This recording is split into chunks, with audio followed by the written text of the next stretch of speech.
Hey guys, what's going on? My name's Chris, the mic guy, and today we're going to be doing a side-by-side comparison of the Samson C01 and the Rode NT1. Two condenser microphones that we've got here today, both XLR inputs, both similar casing styles, but two totally different price points. So let's take a look at these guys and see exactly how they compare and sound.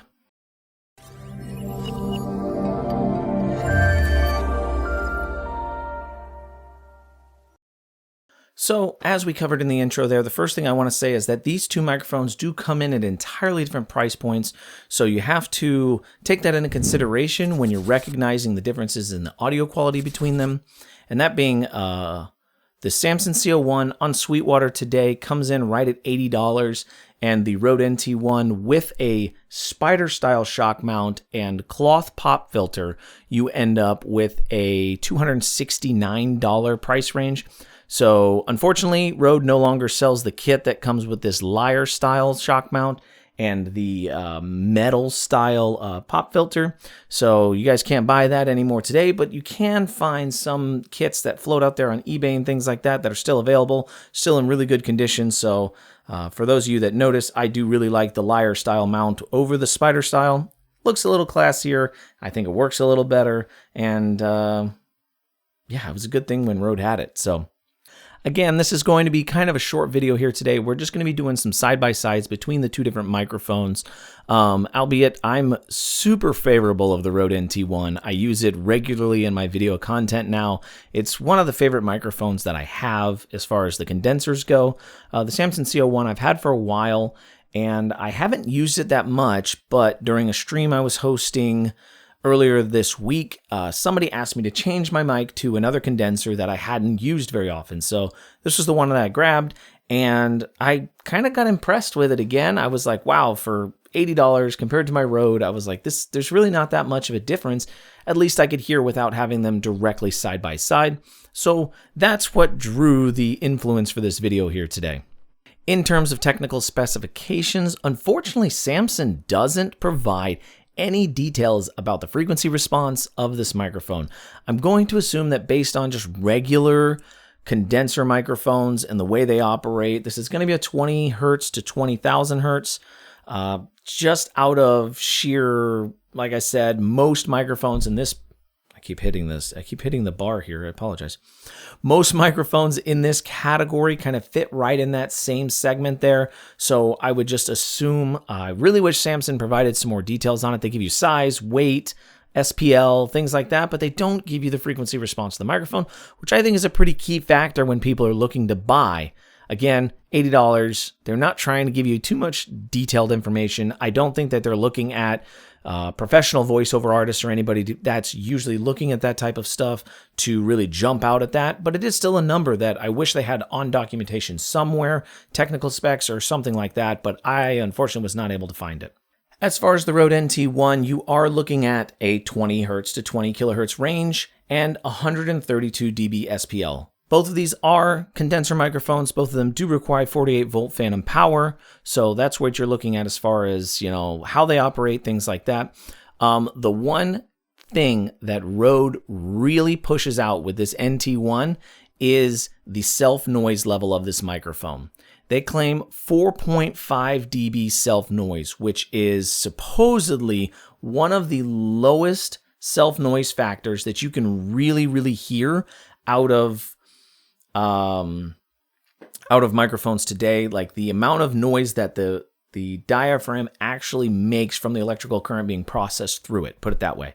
So if this room were totally silent, which this is not a soundproof studio, as you guys can tell, this is not a booth of any sort, so I can't even get my ambient noise to be that low to be able to test it.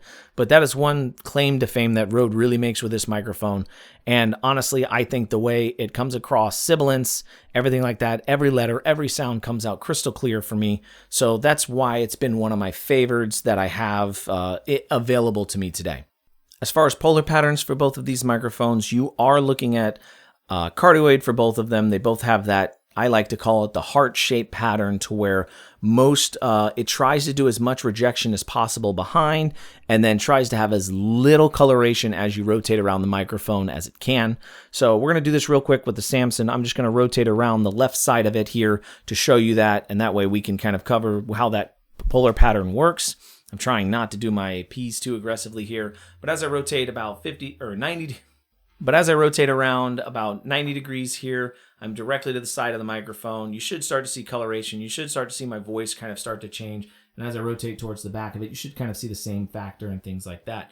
As cheaper microphones go, and what happens is they kind of give up clarity, or they add a lot of coloration. The microphones usually do well when you're directly in front of them, you're direct talking to them, or you're on that front side of that pattern, but they don't usually do as well. Again, we'll see how the Rode does. I'm going to do the exact same process here. I'm going to move over to the right side of it, camera left, and you guys are going to notice that as I'm going around, I'm about 90 degrees again. I'm just kind of talking, noticing how this rotates. I would hope that you'll notice less coloration in it. I'm not wearing monitors today or anything like that, just so I don't show any favoritism to the microphones. I keep the same amount of spacing. I try to keep the levels the same between the two. That way you guys don't notice that I'm doing anything favoring either microphone. Now we're going to rotate towards the back here as well, and I'm talking kind of at a what would this be, 125 degrees or so, 135 degrees on the back side of the microphone. Now, one additional thing here we will do is the internal plosive rejection test. How well does it do with pops inside of its own? And then I will grab my metal pop filter, try it on there, and show you guys how that sounds between the two of them here. So Samson, so for those of you that are wearing headphones right now, please be ready, because this could get a little aggressive. I don't know. Again, I'm not listening. So just be sure that you guys understand how this is going to sound. Peter picked lots of peppers from Paul's patch. Peter picked lots of peppers from Paul's patch. Now on to the NT1. Peter picked lots of peppers from Paul's patch.